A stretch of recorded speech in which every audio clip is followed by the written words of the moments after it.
In this project, I will demonstrate how to detect human movement by using a digital PIR sensor. For this project, you will need the FPB RA0E1 board, a base shield for Arduino interface, and a digital PIR sensor. Attach the groove base shield to the Arduino interface on FPB RA0E1 board, then connect the digital PIR sensor to D7 slot of the base shield. You can find details related to Groove Base Shield and Digital PIR sensor on Seed Studio website. Create a new project in Esc Studio by clicking on this file icon, then select New, then select NSS C++, then select NSS RA project. A new dialog box will appear. You can give name to your project here. After naming your project, click on Next button. Here from this drop-down menu, select FPV RA0E1 board, then click on Next button. Here select Executable and No RTOS option, then click Next button. Here select Bare Metal Minimal and click on Finish button.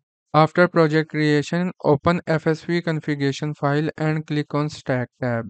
As you can observe here, according to FPV RA0E1 board, a default GPIO stack is already configured.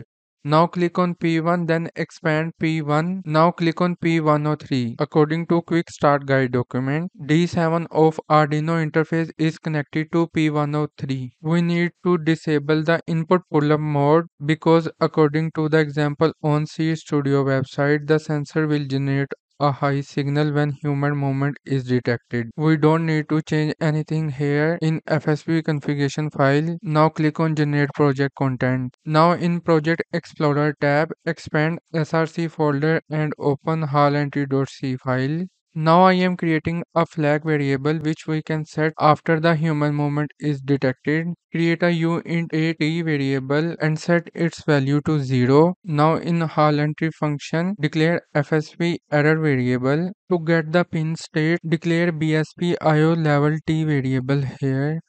After that, declare while one loop. In while one loop, we will continuously read the pin state of P103. To read pin state, you can take help from Developer Assistant tab. Then open Developer Assistant tab. From Developer Assistant tab, drag and drop GPIO pin read API call in hallentry.c file. In pin read function call, we need to give the address of pin state variable. In second argument, you need to give the name of pin defined in FSV configuration file. Open FSV configuration file and you can copy paste the name here. After that, use assert function to make sure function call was successful. Check for the status value. It must be equal to FSV success. After that, check the value of pin state variable. If it is equal to BSP IO level high, we can make the movement detected flag is equal to 1. Else, we can make the movement detected flag 0 as no movement is detected by the digital PIR sensor.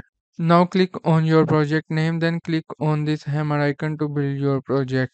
After a successful build, right-click on your project name, then select Debug as, then select Renesas GDB Hardware Debugging. IDE will take some time to load debug perspective. Click on switch button to switch to debug perspective. In debug perspective, click on window, then click on show view, then click on expression window. In expression tab, you can monitor the movement detected variable here. Right click on expression name, then select enable real time refresh. After that, click on resume button twice. Now if you sit still, movement detected flag will not be set. Now if you move or give a gesture to digital PIR sensor, movement detected flag will be set to 1. As you can observe here, when I move my hand, movement detected flag will be set to 1. Every time when I provide my hand gesture, you can observe that in expression window, the value for movement detected flag will be changed.